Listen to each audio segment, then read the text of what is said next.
You know what's wild? The Blue Jays just dropped over $14 million on a guy who couldn't crack a 200 batting average last season. Yeah, you heard that right. Jesús Sánchez is heading to Toronto, and honestly, this trade is way more interesting than it looks on paper. So here's the deal. The Jays sent Joey Loperfido back to Houston in exchange for Sánchez, and while that might not sound like blockbuster material, there's some serious chess being played here. Toronto is literally paying $14.28 million total when you factor in the luxury tax penalties. For a platoon bat. Let that sink in. Now, before you think the Blue Jays have lost their minds, let's talk about what they're actually getting. Sánchez had a nightmare half season with the Astros. The numbers were ugly. A 199 batting average, a 71 weighted runs created plus. Those are the kind of stats that get guys non-tendered in a heartbeat. But Houston didn't do that. They gave him $6.8 million through arbitration, which tells you something. Here's where it gets interesting. Against right-handed pitching throughout his career, Sánchez has been a completely different player.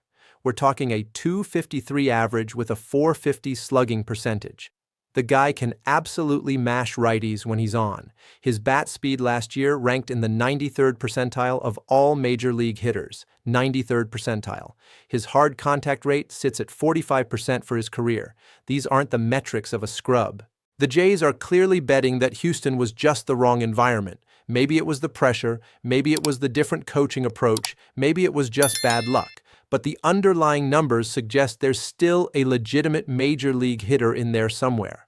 And defense? The dude's actually solid in right field. 11 defensive runs saved over his career with above average marks from basically every metric you can find. But let's be real about the situation in Toronto. Sánchez doesn't have a clear path to everyday at-bats. He's out of options, so he's got to stick on the big league roster. He'll be mixing in with Nathan Lukes and Addison Barger in the corners, getting his cuts against righties, maybe spelling George Springer at designated hitter when needed. It's a role player acquisition, just an extremely expensive one. Now flip to Houston's side of this.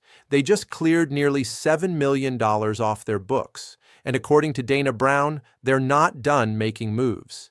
This is the key part everyone needs to understand. Jim Crane does not want to pay the luxury tax again. They were sitting about $5 million under the threshold, and now they've got real breathing room. Think about what this enables. The Astros have been trying to find left-handed bats all winter.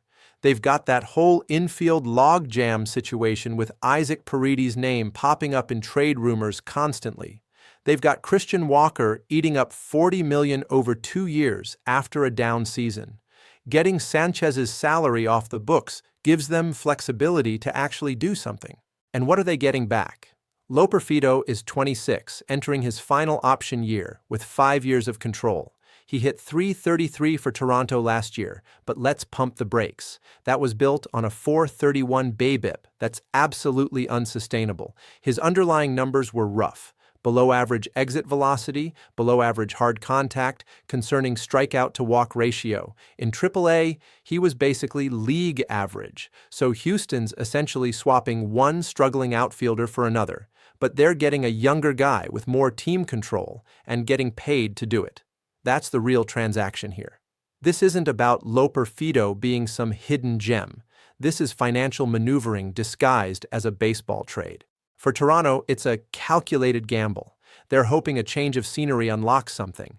They've got the financial resources to take the hit, and if Sánchez returns to his career norms against righties, suddenly that platoon option looks pretty valuable. If he doesn't, well, it's 1 year, and they move on. For Houston, it's about staying under the tax while keeping their options open. They just bought themselves $7 million worth of flexibility heading into the season, and in today's game, that flexibility might be worth more than either player in this trade.